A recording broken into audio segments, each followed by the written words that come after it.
తరగతిలో రెండో రోజు ఇవ్వబడిన పాఠము మత్తయి సువార్త 7వ అధ్యాయము 7వ వచనం చదవండి.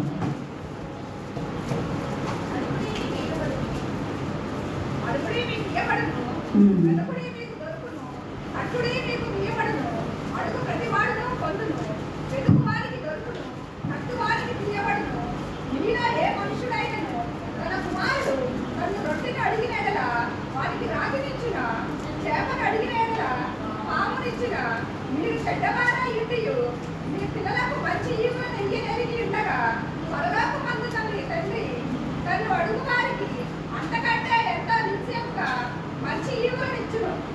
కావున మనిషిని మీకు ఏమి చేయవలనని మీరు కోరుదురో అలాగుననే మీరును వారికి చేయండి. ఇది ధర్మశాస్త్రమును ప్రవక్తల ఉపదేశమును అయ్యున్నది. ఇది ఈరోజు మనకు ఉన్నటువంటి పాఠం.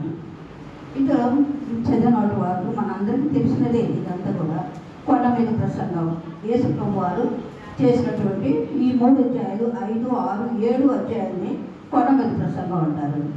ఇది ప్రభు వారు చెప్పింది, అడుగుడి మీకు తీయబడును, వెనకడి మీకు దొరకను, తట్టుని తీయబడును. అడగటము అనేది అంటే అడగటం అన్నా, వేడుకోవడం అన్నా, ప్రార్థన చేయడం అన్నా ఈ 3 అర్థాలు ఉంటాయి. అడగడం, వేడుకోవడం, మనవి చేయడం, ప్రార్థన చేయడం ఇవన్నీ కూడా ఒకే అర్థాన్ని ఇస్తాయి. అయితే ఇక్కడ ప్రభు వారు పడినటువంటి శ్రమలు మొదలవుతున్నాయి కదా. ఒక ప్రశ్న లాగా ఋతువులు ఎన్ని? ఆఖరి ఋతువు ఏంటి? శిశిర ఋతువు, ఆఖరి ఋతువు. అంటే శిశిర ఋతువులో ఏం జరుగుతుంది? ఆకులన్నీ కూడా రాలిపోతాయి. దాని తర్వాత మళ్ళీ కొత్త వసంతం మొదలవుతుంది, కొత్త ఋతువు మొదలవుతుంది, వసంత ఋతువు. ఈ వసంత ఋతువు కాలంలోనే శ్రమల కాలాలు కూడా మొదలైనవి. అయితే వసంత ఋతువులో జరిగేది ఏంటి? చెట్లన్నీ కూడా 3 వారిపోతాయి, తర్వాత 2 వారినట్టు కూడా ఉంటాయి. అలాంటి జీవితమే క్రీస్తు యొక్క శ్రమల కాలం మొదలైంది. శ్రమలు అలాంటి జీవితంతోనే మొదలైనవి. ఈ 40 రోజులు వచ్చేసరికి ఆయన మొత్తం శిలువ మీద సమస్తాన్ని కోల్పోయాడు. ఒక దిగంబరిగా, తర్వాత ఏమీ లేనివాడుగా, ఎంతో అయోగ్యమైనటువంటి స్థితిలో, ఎంతో స్వరూపమైనను సొగసైనను లేదు అని ఉంది కదా, అలాంటి స్థితిలో ఉన్నాడు. కానీ ఆయన మరణించిన తర్వాత ఏమైంది? చాలామంది రొమ్ము కొట్టుకుంటూ ఏడ్చారు. తర్వాత చాలామంది సంతోషించారు. సంతోషించిన వాళ్ళు ఉన్నారు, వేదన చెందిన వాళ్ళు కూడా ఉన్నారు. అయితే ఆ తర్వాత జరిగింది ఏంటి అంటే, ఆయన ఆకాశం మధ్యకు ఎత్తబడిన తర్వాత అనేక మందిని ఆకర్షించాడు. ఆయన బాధలు, వేదనలు చూసిన వాళ్ళు, ఆయనకు సిలువకు అప్పగించిన వాళ్ళు, తర్వాత ఆయన పడ్డ శ్రమలు, ఆయన హింసించిన వాళ్ళు కూడా వేదన పడిన వాళ్ళు ఉన్నారు. ఎవరు అలాంటి వాళ్ళు? శతాధిపతి కదా. శతాధిపతి తర్వాత ఆయన చూసినటువంటి, ఆయన హింసించిన వాళ్ళు కూడా చాలామంది ఏమన్నాడు శతాధిపతి? ఈయన నిజంగా దేవుని కుమారుడు, ఈయన నిజంగా దేవుని కుమారుడు. అంటే అక్కడ పరిస్థితులన్నీ ఎలా ఉన్నాయి? ప్రభు చనిపోయిన టైంలో ఎలాంటి వాతావరణం ఉంది?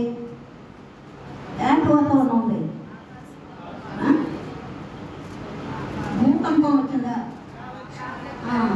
తర్వాత దేవాలయం ఇచ్చారా? చిరిగిపోయింది, బండలు బద్దలైంది, సమాధుల్లో నుండి చాలామంది లేచి చాలామందికి కనపడ్డారు. అలాంటి సన్నివేశాలన్నీ చూసిన తర్వాత ఈ శతాధిపతి కూడా ఆయన దగ్గర మోకాళ్ళలోని నిజంగా అయినా దేవుని కుమారుడు అని అట్లా అన్నాడు. అంటే ఆయన ఎప్పుడైతే ఆకాశంలోకి ఎత్తబడ్డాడో అప్పుడే ఆయన అనేకులని ఆకర్షించాడు. ఎందుకంటే ఆయన ఎంతో నీతిమంతుడుగా బ్రతికాడు, అనేకులకి మేలుకరంగా జీవించాడు. అలాంటి వ్యక్తికి ఇటువంటి బాధలు వచ్చినాయని వేదన పడ్డవాళ్ళు ఎంతోమంది స్త్రీలు ఏడ్చుంటారు. అలా ఏడ్చినప్పుడు ప్రభువారు ఏమన్నారు? నా కొరకు ఏడవకండి, మీకోసం మీ పిల్లల కోసం ఏడవండి అన్నాడు.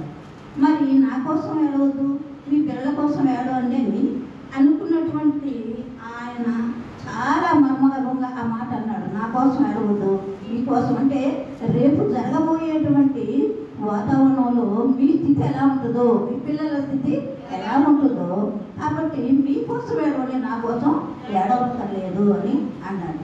అంటే వీళ్ళందరూ కూడా యూదులే కదా, ఆయన స్వజనమే కదా. అలాంటి స్వజనము మరి ఈయన పెట్టిన హింసలు చూసి బాధపడుతున్నప్పుడు ఆయన ఆ మాట అన్నాడు కదా.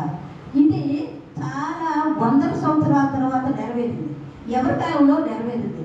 యూదులు చాలా బాధలు, కష్టాలు, హింసలు పడ్డారు. ఎవరి కాలంలో? ఎవరు పోయిన ఎవరి కాలంలో? హిట్లర్ కాలంలో.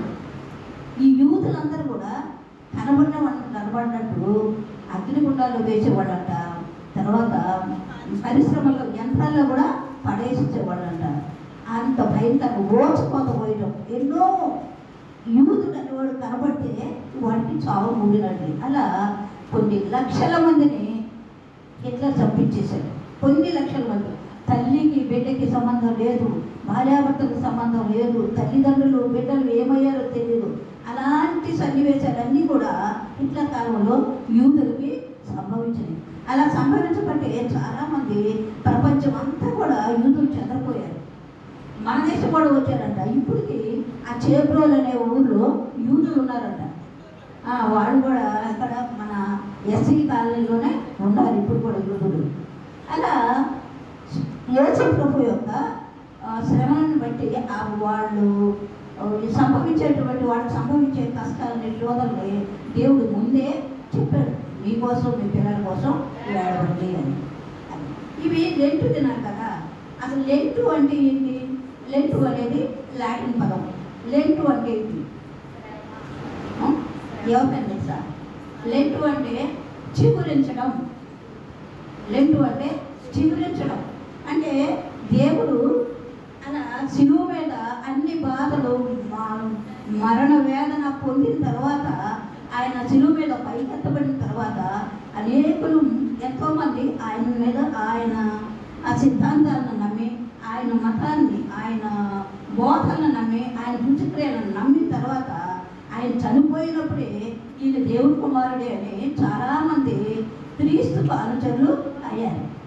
అంటే అప్పటి నుండి ఎప్పుడైతే ప్రభువారు వేదంతో సమస్తాన్ని పోగొట్టుకొని, వేదంతో భూమికి ఆకాశానికి మధ్య శిలువ మరణం పొందాడో, అప్పుడు అనేక మందిని ఆకర్షించి అనేక మంది క్రైస్తవులుగా మారడానికి ఆయన ఆ క్రియలు, ఆయన యొక్క మంచితనం, ఆశ్చర్యకరమైన క్రియలు, అద్భుతాలు ఎంతో సహాయపడినాయి.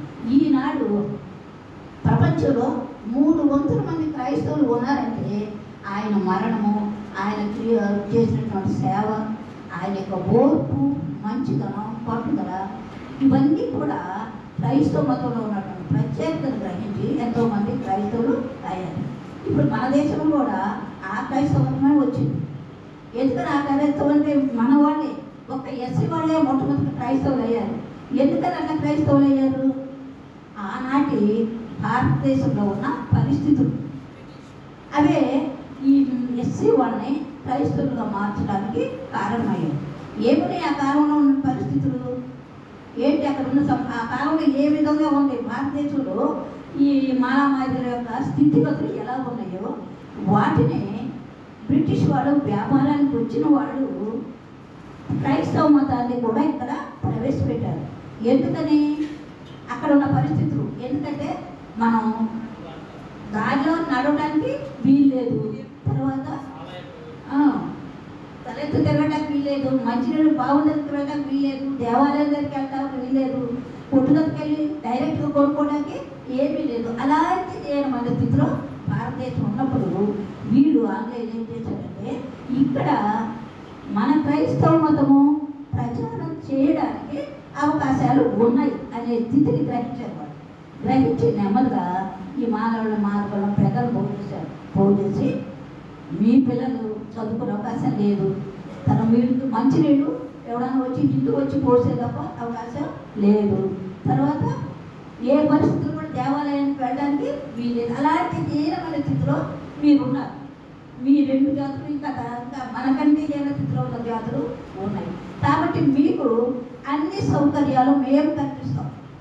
మా మతం కనుక మీరు తీసుకుంటే అన్ని సౌకర్యాలు మేము కల్పిస్తాం. మీ పిల్లలకి చదువు చెప్పిస్తాం, వాళ్ళకి భోజన వస్తువులు ఏర్పాటు చేస్తాం, బోర్డుకి ఏర్పాటు చేసి చదువు చెప్తాము. తర్వాత మీకు దేవాలయం కట్టిస్తాం. మీకు ఇష్టమైతే మేము కట్టించే దేవాలయానికి మీరు రావచ్చు. మేము నమ్మిన దేవుడు మీరు ప్రార్థన చేయవచ్చు. మా దేవుడు శిక్షించే దేవుడు కాదు, రక్షించే దేవుడే. మా దేవుడు రక్షణ సాధించే దేవుడు కాదు, ఓర్పు గల దేవుడు, సహనం గల దేవుడు. కాబట్టి మీకు ఇష్టమైతే మా దేవాలయంలో రండి. మీ ఏరియాలోనే మేము మా గుళ్ళు కట్టిస్తాము. మీరు మంచినీళ్ళ కోసం ఎక్కడో గంట తరబడి ఎదురు చూడగల మీరున్న మీ మధ్యనే బావులు కూడా తవ్విస్తాం అని అప్పటి పరిస్థితుల్ని ఉపయోగించుకుని ఇక్కడ క్రైస్తవ మతాన్ని ప్రవేశపెట్టారు. అలా క్రైస్తవం అనేది దేవుడు యేసయ్య ఎప్పుడైతే శిలువ మీద తన ప్రాణాన్ని అర్పించాడో అప్పటి నుండి క్రైస్తవం అనేది మొదలైంది. అదే అంటే ఆయన చనిపోబట్టి వసంతకాలంలో చెట్లు ఎలా చిరుస్తాయో క్రైస్తవ మతం అప్పటి నుండి ప్రచారానికి వచ్చింది. అప్పటి నుంచి అనేక మంది క్రైస్తవులు అన్ని జనులు కూడా, ఎందుకంటే ఆయన పుట్టినప్పుడే సమయం అంటాడు ఏమని అనేకుల్ని అన్యజనుల్ని మన మార్గంలో నడిపించడానికే ఈయన ఈ లోకంలోకి వచ్చాడు అని. అట్లా తండ్రి చేత ఈయన పంపబడ్డాడు. ఈయన ఈ లోకాన్ని రక్షించడానికి తండ్రి చేత పంపబడ్డాడు. కాబట్టి ఆయన యొక్క మహిమను గొప్పతనాన్ని మనం తెలుసుకుని మనం కూడా ఆయన మార్గంలో నడుస్తున్నాం. అయితే ఇక్కడ అడగటం అంటే సాధారణంగా ఏమంటారు, చాలామంది ఉన్నారు, కొంతమంది చాదస్తులు ఏంటి దేవుడు అడిగితేనే ఇస్తాడా, అడిగితే ఇవ్వడా, అని ప్రార్థన చేస్తే ఇస్తాడా, ప్రార్థన చేస్తే ఇవ్వడా అనేటువంటి అనేవాళ్ళు చాలామంది ఉన్నారు. కానీ అడగటం అనేది మన బాధ్యత. అడగటం అనేది మనం అవసరం ఉన్నప్పుడు ఎవరైనా అడుగుతాం కదా, అంతేనా?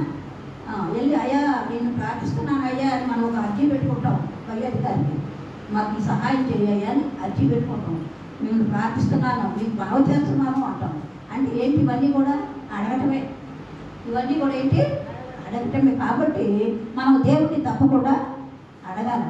అడగకుండా మన సామి కూడా ఉంటుంది కదా, ఏంటది, అడగంటే అమ్మైనా పెట్టరు.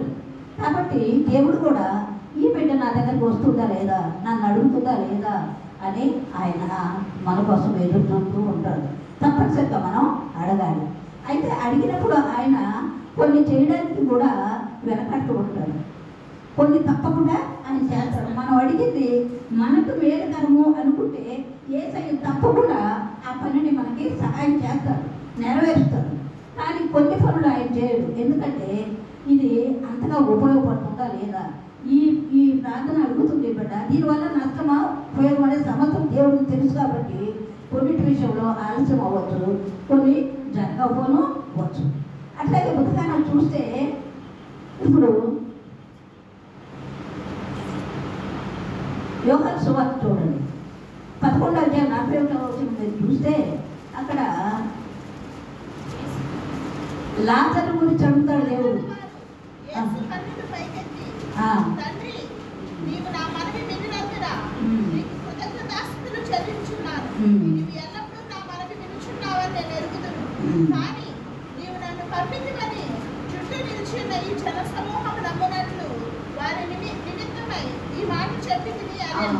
ఏమన్నాడు, తండ్రి నువ్వెప్పుడు కూడా నా మనవి వింటావు, నేను అడిగింది ఇస్తావు, అందుకు నీకు కృతజ్ఞతాస్తుతులు చెల్లిస్తున్నాను. తండ్రి కుమారుడే ఆయనకు వందనాలు చెల్లిస్తున్నాడు, నువ్వు నా మనం వింటున్నావు, నాకు సహాయం చేస్తున్నావు అని. మరి అందుకు నీ కృతజ్ఞతాస్తుతులు చెల్లిస్తున్నా. కానీ నువ్వు నా మనం ఎప్పుడు వింటావని నాకు తెలుసు, నేను అడిగితే నువ్వు ఇస్తావని నాకు తెలుసు. కానీ ఎందుకు చేస్తున్నాను, చుట్టూ ఉన్నటువంటి వాళ్ళు నీవు నన్ను పంపేవని ఈ జనం నమ్మునట్లు నేను నీకు ఇలా అడుగుతున్నా.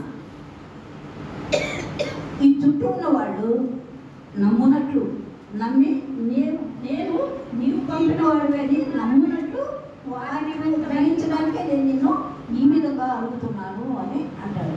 కాబట్టి ఇక్కడ దేవుడు ఆయన మనవు వినే లాజరుకి ప్రాణము ఇచ్చాడు. ఆయన అడిగితేనే లాజరుకు ప్రాణము ఇచ్చాడు. అంతకుముందు ఎన్ని రోజులు సమాధిలో ఉన్నాడు లాజరు? ఎన్ని రోజులు? 4 రోజులు సమాధిలో ఉన్నాడు. ఆయన లాజరు బయటకు రమ్మగానే బయటికి వచ్చాడు. అంటే దేవుడికి మనం అడగాలి అనేది ప్రభువారే తన తండ్రిని అడిగాడు కదా, మరి మనకు లేదా ఆయన అడిగే అవసరం? మనకుంది కదా. ప్రతి నిమిషం మనం దేవుడి మీద ఆధారపడాల్సిందే. ప్రతి తరం ఏంటంటే ఎప్పుడు ఏం జరుగుతుందో మనకు తెలియదు. అలాంటి సమాజంలో సంఘంలో మనం జీవిస్తున్నాం. ఏది జరిగినా అది మనకి దేవుడి చిత్తమే. కాబట్టి ఆయన చిత్తం మనకు అనుకూలంగా ఉండడానికి మనం తప్పకుండా ఆయన్నే అడగాలి. ఈరోజు మాకు సహాయం చేయాలి, నువ్వేం చేస్తావు, నన్ను నడిపించాలి అనేది మనం ప్రతి వాళ్ళకి తప్పకుండా ఆయనకి చేస్తూనే ఉన్నాం. కాబట్టి దేవుడి సహాయం అనేది మనకి ఎంతో అవసరం. కొన్నిసార్లు దేవుడు కూడా ఆయన మనవుడి వెళ్ళాలి. ఎక్కడ వెళ్ళాలి ఆయన మనవి? చెప్పండి. మీరందరూ బయట బాగానే చెప్తారు. ఎక్కడ వెళ్ళాలి ఆయన మనవి? గెచ్చమని చోట్ల ఏ ప్రార్థన చేశాడు?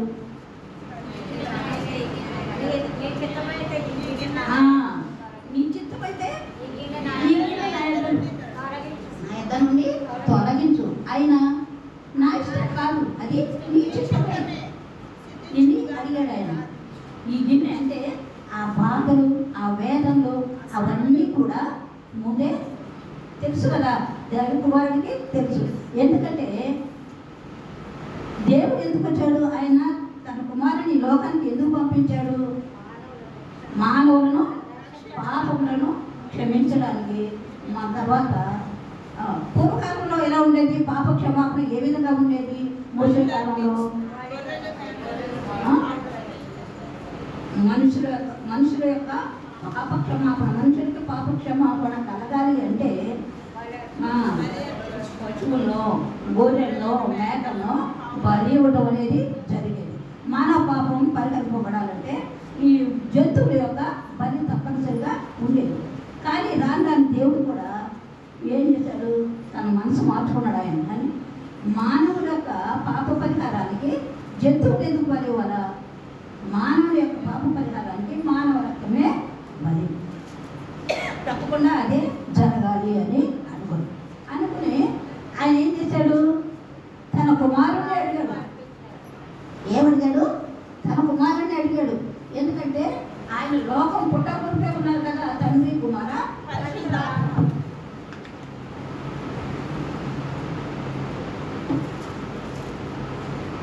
తన కుమారుడిని అడిగాడు. ఏమని? ఎందుకంటే జంతువులు కూడా పవిత్రమైన వాడినే బలించేవాడు. పవిత్రమైన వాడినే దేవుడు బలికి కోరుకున్నాడు. కాబట్టి మానవుడు కూడా పవిత్రుడై ఉండాలి. తప్పకుండా పవిత్ర రక్తమే బలికి ఉపయోగించాలనుకుని అలాంటి పవిత్రులు ఎవరు మానవులు లేరు. అందరు పాపంలో పుట్టినవాడే, పాపం చేస్తున్నవాడే. కాబట్టి ఒక పవిత్రమైన రక్తం అవసరం. అంటే అటువంటి పవిత్రమైన రక్తం నా కుమారుని తప్ప ఎక్కడ లేదు. కాబట్టి నా కుమారుడిని ఆ లోకానికి పంపి మానవ పాప పరిహారార్థం నా కుమారుడిని బలి ఇవ్వాలి అని అనుకున్నాను. ఇవన్నీ మనకు తెలిసినాయి. అయితే మరి ఆయన ఈ లోకానికి రావాలి అంటే ఆయన తన కుమారుని అడిగినట్లే కదా, నువ్వు ఈ లోకానికి వెళ్ళాలా, మానవుల యొక్క పాప పరిహారం కోసం నీ రక్తాన్ని అర్పించాలా, నీ ప్రాణాన్ని అర్పించాలా అని ఒక విధంగా అడిగినట్లే కదా. మరి అడగబట్టే ఆయన ఈ లోకానికి వచ్చాడు. అదే చూడండి యోహాను సువార్త 10లో చూడండి, 10:17 ఏముంటుందంటే ఆయన ఉంటాడు, ఖచ్చితంగా మాట్లాడతాడు. నేను మరలా దాన్ని తీసుకున్నట్లు నా ప్రాణం పెంచున్నాను. ఇందువల్లనే నా తండ్రి నన్ను ప్రేమించుచున్నాడు. ఎవడును నా ప్రాణము తీసుకొనడు. నా అంతటి నేనే దాన్ని పెట్టుచున్నాను. దాన్ని పెట్టుటకు నాకు అధికారం కలదు. దాన్ని తిరిగి తీసుకున్నటప్పుడు నాకు అధికారం కలదు. నా తండ్రి వల్ల ఈ ఆజ్ఞ పొందుతుంది అని. ఈయన చాలా ఖచ్చితంగా చెప్పాడు ప్రభువారు. నా అంతటి నేనే నా ప్రాణాన్ని పెట్టుకున్నాను. అందువల్ల ఆయన నన్ను ప్రేమిస్తున్నాడు. నా ప్రాణాన్ని పెట్టడానికి నాకు అధికారం ఉంది, దాన్ని తీసుకోవడానికి నాకు అధికారం ఉంది. ఇది ఈ ఆజ్ఞ ఎవరి వల్ల పొందాను నేను? నా తండ్రి వలన ఈ ఆజ్ఞ పొంది ఎవరు తీసుకోండి ఆ ప్రాణం, నేనే నా ఇష్టంగా పెడుతున్నా. ఎవరు ఆజ్ఞ వలన పెడుతున్నా? నా తండ్రి ఆజ్ఞ వలన పెడుతున్నా. కాబట్టి తండ్రి దేనికోసం నన్ను ఈ లోకాన్ని పంపించాడో దాన్ని నేను నెరవేరుతున్నాను. ఆయన అడిగాడు, నేను చేస్తున్నాను అంటాడు ఈ మాటలో కదా. తర్వాత ఇంకో చోటు కూడా యెషయా 50:5 మీరు చూసినట్లయితే దీనికి ఉదాహరణ కూడా ఉంటుంది చూడండి. ప్రభువుకి యెహోవా నా చెవికి వినుముని పుట్టించగా పుట్టింపగా నేను ఆయన మీద తిరుగుబాటు చేయలేదు, ఆ, వినకుండా నేను తొలగిపోలేదు. అది ప్రభువుకి యెహోవా నా చెవికి వినుముని పుట్టించగా నేను వినకుండా తొలగిపోలేదు. అది అంతవరకు చాలు. అంటే ఏంటి? తండ్రి ఏం చెప్పాడో నేను అది వ్యతిరేకించగా తిరుగుబాటు చేయడా. అంటే ఏంటి? నేను ఈ బాధను పడలేను అని వాళ్ళ తండ్రికి వ్యతిరేకం. నేను ఈ కష్టాన్ని అనుభవించలేను, నేను ఆ బాధలు పడలేను అని ఆయన తండ్రికి చెప్పడం. ఆయన ఆజ్ఞలు శిరసావరించి ఈ లోకానికి ఆయన వచ్చాడు. అట్లా అదే ఈ వాక్యం యొక్క సారం కూడా. ఆయన ఆజ్ఞ వల్ల నేను వచ్చానే కానీ నా ప్రాణం ఎవడు తీసుకోడు, నేనే పెడుతున్నాను. అంతగా నేనే దాన్ని పెట్టను. దాన్ని పెట్టడానికి నాకు అధికారం ఉంది, దాన్ని తీసుకోవడానికి నాకు అధికారం ఉంది.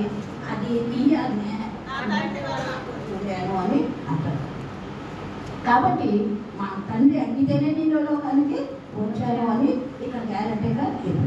కాబట్టి అడగటం అనేది మనకు తప్పకుండా అవసరం. అడగటం అనేది మన బాధ్యత. తండ్రిని అడగడం మన అవసరం, మన బాధ్యత అని దీనివల్ల మనం గ్రహించవచ్చు. తర్వాత యోహాను సువార్త చూడండి. ప్రార్థన అంటే ఒక విధంగా అడగడం అనేది చెప్పే కదా. ఇప్పుడు యోహాను సువార్తలో 13, 14, 15 ఇవన్నీ కూడా శిష్యులకు ఆయన ఎలా ఉండాలో, నేను వెళ్ళిపోయిన తర్వాత ఏ విధంగా నడవాలి అనేది ఆయన శిష్యులకు చెప్తారు. కానీ 17వ అధ్యాయం చూసినట్లయితే మీరంతా కూడా ఆయన ప్రభువు చేసే తండ్రికి చేసే ప్రార్థనే ఉంటుంది. ఏమి ఎలా నన్ను ఇప్పుడు నేను వెళ్తున్నాను, తండ్రి నేను నీ దగ్గరికి వచ్చేస్తాను, అదంతా చదవండి. యేసు ఈ మాటలు చెప్పి ఆకాశం వైపు కన్నులెత్తి ఇట్లను, తండ్రి నా గడియ వచ్చి ఉన్నది, నీ కుమారుడు నిన్ను మహిమపరచునట్లు నీ కుమారుని మహిమపరచును. నీవు నీ కుమారునికి ఇచ్చిన వారందరికీ ఆయన నిత్య జీవం అనుగ్రహించినట్లు సర్వ శరీరుల మీదను ఆయనకు అధికారం ఇచ్చింది. ఇదంతా చదవాలి, మొత్తం చివరిగా ఉంటుంది. టైం కూడా లేదు మనకి. ఏమంటున్నాడు? తండ్రి నా గడియ వచ్చి ఉన్నది. నీవు నాకు ఇచ్చిన పిల్లలు నేను నీ దగ్గరికి వచ్చేస్తున్నాను. భూమి నీవు చేయడానికి నాకు ఇచ్చిన పని సంపూర్ణంగా నేను దాన్ని నెరవేర్చాను. కాబట్టి నేను ఈ లోకానికి రాకముందు నీ దగ్గర నాకు ఏ మహిమ ఉందో ఆ మహిమను తిరిగి నాకు దయచేయు. తర్వాత ఇంకేమన్నాడు? లోకమును నాకు అనుగ్రహించిన మనుషులకు ఉమ్, నీ నామమును ప్రత్యక్షపరచుదును. నువ్వు వారు నీ వారై ఉండిరి. చాలు ఈ లోకంలో నేను వచ్చినప్పుడు నువ్వు నాకు కొంతమందిని అనుగ్రహించావు. ఆ అనుగ్రహించిన వాళ్ళందరికీ కూడా నిన్ను గురించి నేను ప్రకటించాను అని. ఎవరు ఆయనకు అనుగ్రహించిన వాళ్ళు ఎవరో చెప్పండి. రోమా చూడండి. రోమా 8వ అధ్యాయం 29-30 వచనాలు చూడండి. దేవుని ప్రేమించి వారికి అనగా ఆయన సంకల్పం చొప్పున పిలువబడిన వారికి మేలు కలుగుటకై సమస్తమును సమకూడి జరుగుతున్నదని ఎరుగుదము.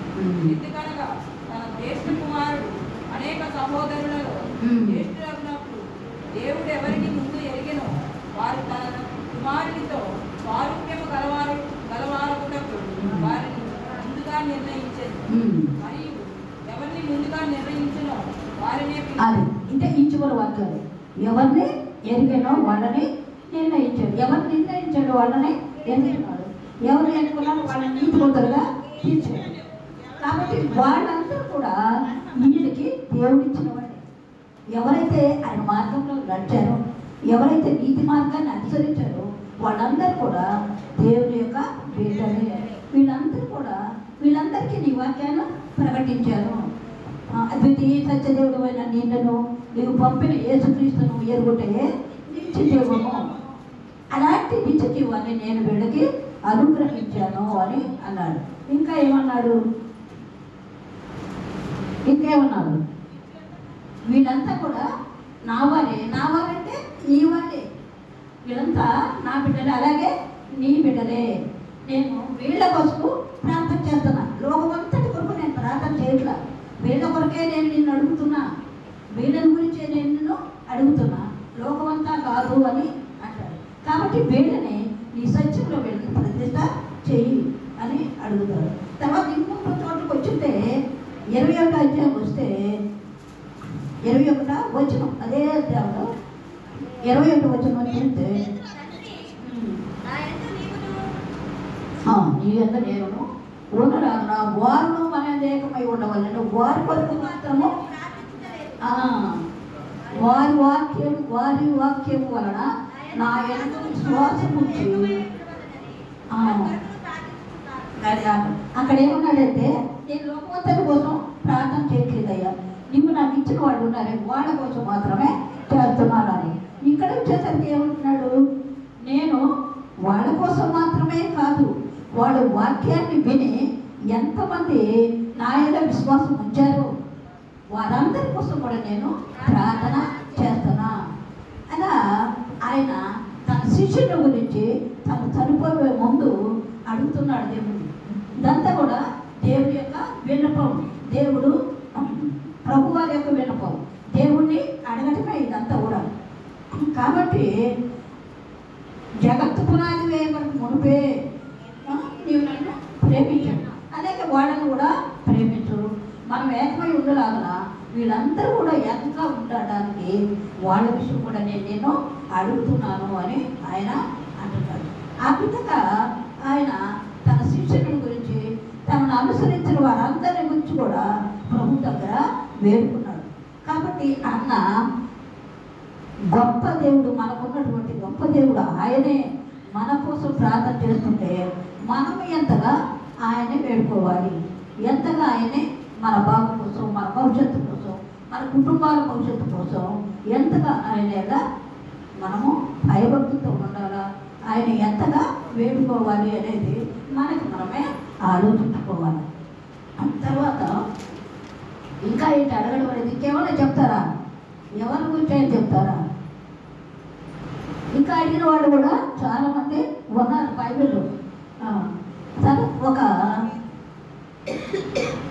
ఎవరు ఒక ఆయన వచ్చి అడుగుతాడు కదా, ఏమని నిత్యజీవం పొందడానికి నేనేం చేయాలి అంటాడు కదా, అడుగుతాడు.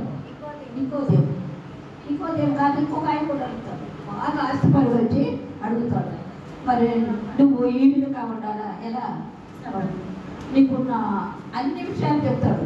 తల్లిదండ్రులను గౌరవించాలా, పేదలను గౌరవించాలా, ఏ తప్పు చేయకుండా ఉండాలని ప్రభు వారు చెప్తారు. ఇవన్నీ నేను ఆచరిస్తూనే ఉన్నానయ్యా అని అంటాడు.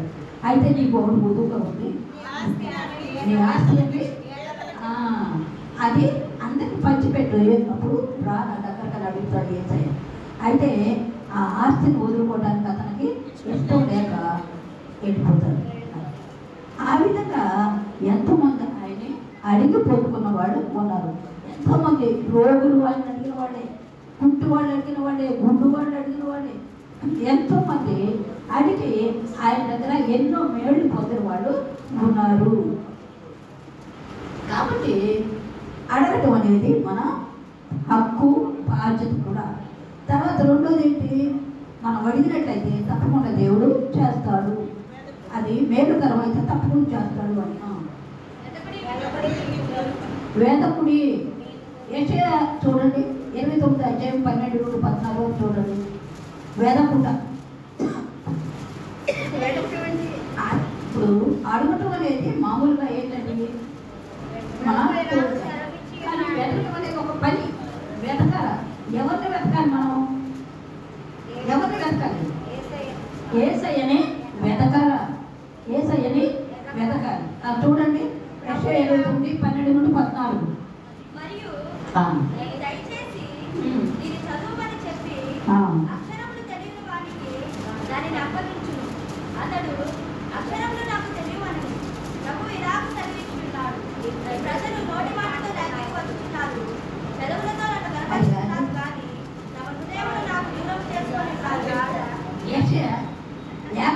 చూడండి 55 వారు. యెహోవా దొరకు కాలమందు ఆ, మీకు దొరకు కాలమందు ఆయన వెతుకుడి. ఆయన సమీపంలో ఉండగా ఆయన వేడుకొనుడి. ఆ, భక్తిహీనులు తమ మార్గం విడువవలెను. అది. అది కదా. యెషయా ఆయన మనకి సమీపముగా ఉండగానే ఆయన వేడుకొనండి. తర్వాత ఇర్మియా 29:12 చూడండి. 29:12. మీరు నాకు మొరపెట్టుకునేమో కానీ మీరు నాకు మొరపెట్టుకునేమో ఆ. నాకు ప్రార్థన చేయొచ్చు వద్దులేని ఉమ్. నేను మీ మనవి ఆలకించును. అది. నన్ను వెతికిన యెడల ఆ. పూర్ణ మనసుతో నన్ను గూర్చి విచారణ చేయని యెడల ఉమ్. మీరు నన్ను కనుగొందురు. ఉమ్. నన్ను నేను మీకు కనపరుచుకొందును. ఇదే యెహోవా వాక్కు. అది ఏంటిది? ఏం మీరు నాకు మొరపెట్టుకునేది మీరు నన్ను వెతకనే ఎలా నేను మీకు దొరుకుతాను. నాకు మొరపెట్టుకుంటే మీ మొర తప్పకుండా మీరు మీకు సహాయం చేస్తాను అని. అది యెషయాలో ఉన్నది, ఇర్మియాలో కూడా అది వెతకటం. మనం క్రీస్తు కొరకు వెతకాలా. ఆయన మనకు సమీపంగా ఉండగానే మనం వెతకాలి. ఆయన మనకు దగ్గరగా ఉండగానే, ఆయన మనకు సమీపం అంటే దగ్గరగా ఉండగానే ఆయన గురించి మనం వెతకాలి, మనం ప్రార్థన చేయాలి. ఆయన మనకు దగ్గరగా ఉన్నప్పుడే మన అవసరాల కోసం ఆయన్ని వేడుకోవాలి. అంతేకాదు ఆయన మార్గంలో నడవడానికి కూడా మనం ఆయన్ని నిత్యం కూడా మనం వెతుకుతూనే ఉండాలి. ఆయన యొక్క క్రియలను బట్టి, ఆయన యొక్క మనం చేసిన మేలులను బట్టి ఎల్లప్పుడూ కూడా ఆయన్ని మనం వెతుకుతూనే ఉండాలా. తర్వాత తట్టుట ఏంటది? తట్టుట. ప్రకటన 3:20 చూడండి. తట్టుట ప్రకటన 3:20. తలుపునొద్ద నిలుచుండి తట్టుచున్నాను. ఆ. ఎవడైనా నా స్వరము విని తలుపు తీస్తే ఎడలా నేను అతని ఎదుకు వచ్చి అతనితో నేనును నాతో కూడా అతనితో భోజనము చేయును. అది ఏంటి? మళ్ళీ చదువుమా. ఇదిగో నేను తలుపు వద్ద నుంచి తట్టుచున్నాను. ఉమ్. ఎవడైనా నా స్వరము విని తలుపు తీసిన ఎడలా నేను అతని ఎదుకు వచ్చి అతనితో నేనును నాతో కూడా అతనితో అది. భోజనం చేయును. నేను ఎప్పుడైతే తలుపు తడుతున్నానో అప్పుడు నా స్వరం విని, అయితే నన్ను అంగీకరించి నన్ను ప్రార్థించినప్పుడు, నా స్వరం విని నన్ను అంగీకరించినప్పుడు, నా చిత్తానుసారమైన జీవితం మీరు జీవించినప్పుడు ఏం చేస్తారు? నేను అతని మీకు ఎద్దకు వచ్చి అతని ఎద్దకు వచ్చి నేను అతనికి వచ్చి అతని దగ్గరకు వచ్చి అతనికి సహాయం చేస్తాను అని అన్నాడు. తట్టుట. తర్వాత 10 మంది బుద్ధి లేని కన్యలు, బుద్ధి గలవారు ఉన్నారు కదా. బుద్ధి లేని కన్యలు కూడా ఏం చేస్తారు? సిద్ధపాటు అనేది వాళ్ళ జీవితంలో లేదు. అందుకని హాయిగా పెళ్లి కుమారుడు రాలేదు కాబట్టి హాయిగా ఊనాడు వచ్చినప్పుడు లేవచ్చులే అని. అయితే వాళ్ళకు ఉన్నటువంటి డ్యూటీలో దీపాల్లో నూనె ఉందా లేదా అనేది వాళ్ళు చూసుకోవాలి. అయితే వచ్చినప్పుడు చూసుకుందాం అనుకున్నారు. అయితే వాళ్ళు ఊహించిన టైంలో ఆయన వచ్చాడు. వచ్చినప్పుడు చూస్తే నూనె లేదు. తోటి వాళ్ళని అడిగారు. వాళ్ళు ఏం చేశారు? మాకే చాలు, మీకు ఇస్తే వెళ్ళి కొనుక్కొచ్చుకుంటారు. కొనుక్కొచ్చుకుందంటే వెళ్ళారు, వచ్చారు. వచ్చేసరికి ఏమైంది? తలుపులు మూసిపోయి పడ్డాయి. వాడు ఎంతసేపు తట్టినా వాడు తీశారా? తీరా. మీరు ఎవరో నాకు తెలియదు, వెళ్ళిపోండి అన్నారు. కాబట్టి దేవుడు మనకు సమీపంగా ఉండగానే ఆయన మన తరపునంటే మనల్ని మన హృదయాన్ని తట్టుతున్నప్పుడు ఆయనని మొరం విని, ఆయన యొక్క అభ్యర్థన విని మనం తలుపు తెరవాలి. మన హృదయాన్ని తెరవాలా. మన హృదయంలో ఆయనకి చోటు ఇవ్వాలి అని. అది కంటే హృదయం అనేది తలుపునంతా యేసునాథుని నిలచి సదాయుతూ తట్టుతుంటే సకలం. ఎంతసేపు నిలవబెట్టి ఏడ్పించుండదని రక్షకుడు ప్రాణ స్నేహితుడు. బాగా మంచి గొంతుని పాడొచ్చు, మనకు లేదు కదా.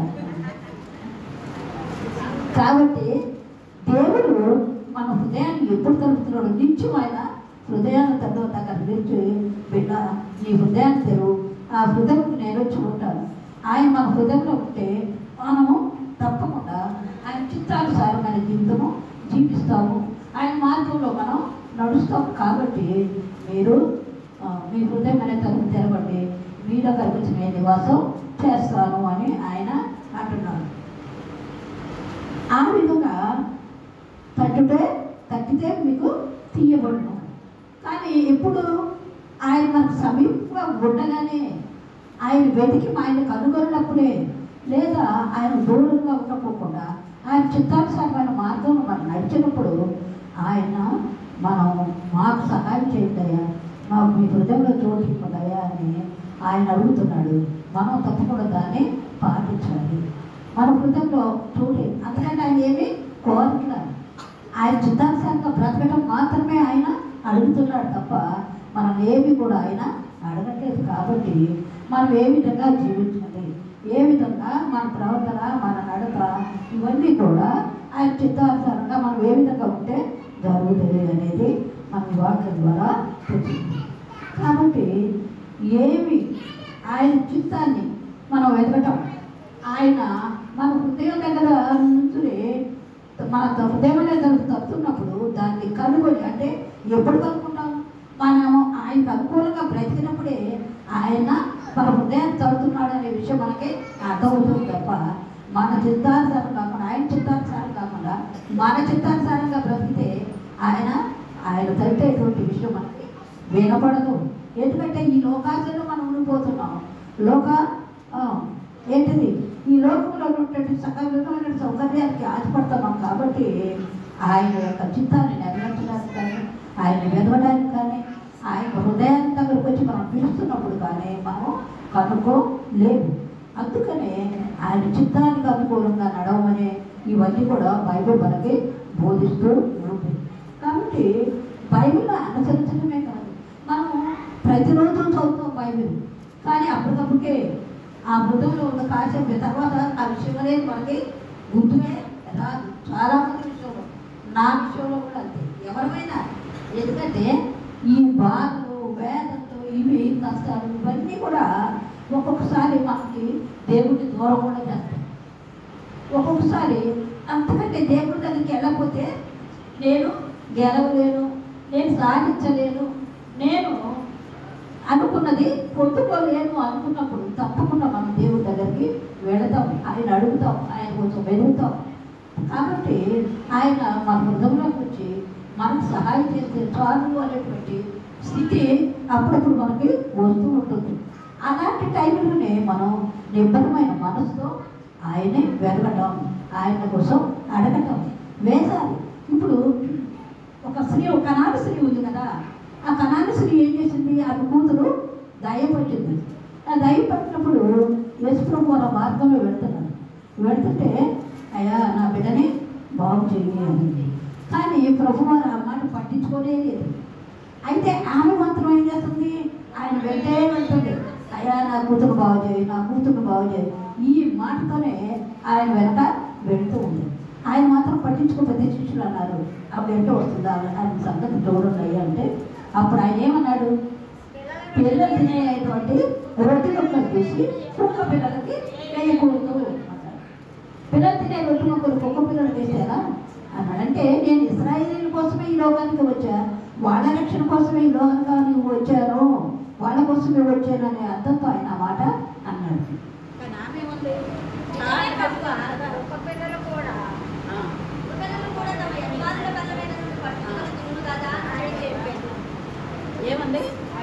పిల్లలు తింటారు కదా, పిల్లలు తినే ఆహారం అప్పుడప్పుడు వాళ్ళకు తినే రొట్టె ముక్కలు కూడా కొన్ని కింద పడతాయి. ఆ పడిన వాటిని పిల్లలు తింటారైనా నువ్వు చెప్పింది నిజమే.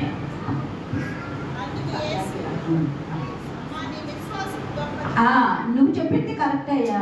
ఎందుకంటే పిల్లలు టేబుల్ మీద నుండి పిల్లలు తింటున్నారు రొట్టె ముక్కలు, వాళ్ళు తినేటప్పుడు పడిపోతాయి కదా పోతే, ఆ రొట్టె ముక్కలు తిని కుక్క పిల్లలు బతుకుతాయి కదా. అక్కడ అంటే ఏంటి? వాళ్ళు రక్షింపబడిన తర్వాతే మమ్మల్ని కూడా రక్షించయ్యా అని. వాళ్ళని నువ్వు కాపాడుతున్నావు, వాళ్ళని నువ్వు రక్షిస్తున్నావు, కాబట్టి ఆ తర్వాత మమ్మల్ని కూడా నువ్వు చూడు, మేము కుక్క పిల్లలు లాంటి వాళ్ళము అని ఆమె తను తగ్గించుకొని, ఆయన కుక్క పిల్లలతో వచ్చిన కూడా బాధపడ్డాను, తగ్గించుకుని అయ్యా నా బిడ్డని స్వస్థపరచు అని అడిగింది. అలా మనం ఎన్నిసార్లు అడిగినా దేవుడు మనకు సహాయం చేయకపోతే, అత్యవసరమైన స్థితి మనకు కలిగితే మన జీవితంలో ఆయన దగ్గర 10 సార్లు మొరపెట్టుకోవాల్సిందే. ఆయన మనకు సహాయం చేసే వరకు ఇప్పుడు కాదు, ఎప్పుడు కాదు, ఎల్లప్పుడూ కూడా దేవుడు మనకు సహాయం చేసే వరకు ఆయన వేడుకోవలసిందే, అడగవలసిందే. ఎందుకంటే ఒకప్పుడు దేవుడు కూడా నా కోసం కనిపెడుతుందా లేదా ఈ బిడ్డ, కనిపెడతాడా లేదా అని దేవుడు కూడా అప్పుడప్పుడు మనల్ని పరీక్షిస్తూ ఉంటాడంట. అందుకని అంతవరకు సహించిన వాడే ధన్యుడు. ఎంతకాలం అంటే ఎంతకాలమైనా సరే ఆయన సహాయం చేసే వరకు కూడా మనం కనిపెట్టుకొని ఉండాలి. అది ఎప్పుడు ఉంటుంది ఆ విషయం? ఎప్పుడు మనం కనిపెట్టుకుని ఉండగలం? ఎప్పుడు అది మనలో ఏముంటే అలా కనిపెట్టుకుని ఉండగలం? మనం ఆయన నమ్మినప్పుడు, ఆయన విశ్వాసం ఉన్నప్పుడు మనం తప్పకుండా కనిపెట్టి ఉండగలం. నాకు దేవుడి సహాయం చేస్తాడు, నేను ఆయన వేడుకుంటున్నాను కాబట్టి నేను ఆయన కోసం కనిపెడతాను, ఆయన నాకు తప్పకుండా సహాయం చేస్తాడని బలమైన నమ్మకం, బలమైన విశ్వాసం మనలో ఉన్నప్పుడు మనం ఎంతకాలం ఎదురు చూసినా తప్పకుండా మనం విజయాన్ని పొందుకోగలం, రెట్టింపు విజయాన్ని పొందుకోగలం. రెట్టింపు విజయాన్ని ఇంతకాలం ఉన్నా బిడ్డ నా కోసం ఎదురు చూసింది కాబట్టి నేను సహాయం చేయాలని అన్నాడు. అందుకే అంటాడు జకర్యాలో, మేము కీడు అనుభవించిన ఏళ్ళ కొలది మాకు సహాయం చెయ్యి అంటాడు జకర్యాలో. మేము కీడు ఎన్ని సంవత్సరాలు కీడు అనుభవించామో అన్ని సంవత్సరాలు రెట్టింపు పేరు మాకు చెయ్యయ్యా అని అడుగుతుంటారు ఇశ్రాయేలు. కాబట్టి ఆ స్థితి మనకి కూడా ఉంది. ఎందుకంటే మనం కూడా ఆయనే నమ్ముకున్నాం కాబట్టి మనకు మేలు జరిగే వరకు మనం ఉన్నటువంటి విశ్వాసాన్ని, నమ్మకాన్ని, ఆ ఏళ్ళ ఉన్నటువంటి పరిపూర్ణమైనటువంటి ఈ బలమైనటువంటి నమ్మకాన్ని ఎప్పుడు కూడా పోగొట్టుకోకూడదు. వేరు చేసే వరకు మనం ఆయనే అనుసరించాల్సిందే. కాబట్టి అప్పుడు రెట్టింపు ఘనత, మహిమ ఆయన మనకు అనుగ్రహిస్తాడు. అందుకని అంటాడు చూడు, ఇప్పుడైనా ఎవరు 2:12 ఏముంటుంది, ఇప్పుడైనా ఉపవాసం ఉండి కన్నీరు విడుచుతూ దుఃఖించుతూ మనపూర్వకంగా నా యొక్కకి రండి. తర్వాత మీ దేవుడైన యెహోవా కరుణావాత్సల్యములు గలవాడను, అత్యంత కృప గలవాడనై ఉండి తాను చేయవలసిన చేయక పశ్చాత్తాపడు కనుక మీ వస్త్రమును కాక మీ హృదయాలను చింపుకొని ఆయన తట్టు రండి. ఒకవేళ ఆయన పశ్చాత్తాపడి మనసు మార్చుకొని మీ దేవుడైన యెహోవా తగిన నైవేద్యమును పానార్పణమును మీకు దీవెనగా అనుగ్రహించడని ఎవరు చెప్పగలరు? ఆయన మనం 10 సార్లు అడుగుతుంటే ఆయన ఇవ్వడని మనం ఎందుకు అనుకోవాలా? 10 సార్లు అడుగుతుంటే ఏం చేస్తాడు? ఒక న్యాయాధిపతి ఈ మోసం దాకా వచ్చి నన్ను అడుగుతుంటే దేనిపైన సహాయం చేయాలి అనుకుంటాడు. అలా దేవుడు కూడా మన విషయంలో అనుకుంటాడు. ఎందుకంటే నా బిడ్డ నన్ను అనుసరిస్తుంది, ఈ విశ్వాసాన్ని ఇంతగా నేను ఆమెకు సహాయం చేయకపోయినా, అతనికి సహాయం చేయకపోయినా నన్ను అనుసరిస్తూనే ఉన్నాడు, నన్ను అడుగుతూనే ఉన్నాడు, నన్ను కోరుకుంటూనే ఉన్నాడు. కాబట్టి నేను తప్పకుండా చేయాలి అని దేవుడు మనల్ని కరుణించడా? తప్పకుండా కరుణిస్తాడు. ఎందుకంటే కష్టాల్లో ఉన్నాం, శోధనలు అవి ఎప్పుడు ఒకేసారి కాపురం చేయవు. కష్టాలు అంటే సుఖాలు కూడా ఉంటాయి, అన్ని ద్వారాలు మూసుకుపోవు. మనం ఎప్పుడైతే దేవుడిని అడుగుతామో ఇంకొక ద్వారా ఆయన ఎప్పుడు తెరిచి మన కోసం ఉంచుతాడు. కాబట్టి ఎట్టి పరిస్థితుల్లో మనం ఆయన విశ్వాసాన్ని, నమ్మకాన్ని పోగొట్టుకోకుండా ఆయన ఎల్లప్పుడూ ప్రార్థన చేస్తూ, ఎల్లప్పుడూ ఆయన అడుగుతూ, ఆయనకు లోబడి ఆయన చిత్తానుసారమైన జీవితం జీవిస్తున్నప్పుడు దేవుడు ఎప్పుడు కూడా మనల్ని అన్యాయం చేయడు. కాబట్టి ఆయన మార్గంలో మనం నడవడానికి ప్రతి విషయంలో ఆయన ముందుంచుకొని ఆయన్ని కోరుకోవడానికి మనము ప్రయత్నం చేద్దాం. దేవుడి వాక్యాన్ని దీవించుకుందాం, ప్రార్థన చేద్దాం. మహాపరిశుద్ధుడు మా ప్రభువా, అయోగ్యరాలను నన్ను నిలబెట్టు, నేనేం మాట్లాడే నాకు తెలియదు కానీ అన్నా నీవే నాకు తోడుగా ఉండే నడిపించేవారు. నీకు వందనాలు స్తోత్రాలు చేస్తున్నాం తండ్రి. వచ్చిన ప్రతి బిడ్డను మీరు దీవించండి, ఆశీర్వదించండి. ఈ 40 రోజులు ప్రభువా మేము ఆచారాలు మాత్రమే కాదయ్యా, మా తలంపులు, మా క్రియలు, మా సమస్తం నీ దృష్టికి అంగీకారంగా ఉండడానికి మాకు సహాయం చేయండి. మీరు సహాయం చేస్తేనే మేము మనం ఉండగలం నాయన. మా ఆలోచన ఎప్పుడు కూడా నెరవేరం. జరిగేది నీ చిత్తమే, నీ కృప, నీ తలంపులు మాత్రమే తండ్రి. నీవే మాకు నీ చిత్తాన్ని మాకు అనుకూలంగా వచ్చి మాకు నడిపించమని, కూడి ఉన్న ప్రతి బిడ్డను నీ కృపలో వర్ధన చేయమని యేసుక్రీస్తు పుణ్యనామమున అడుగుతున్నాము తండ్రి. ఆమేన్.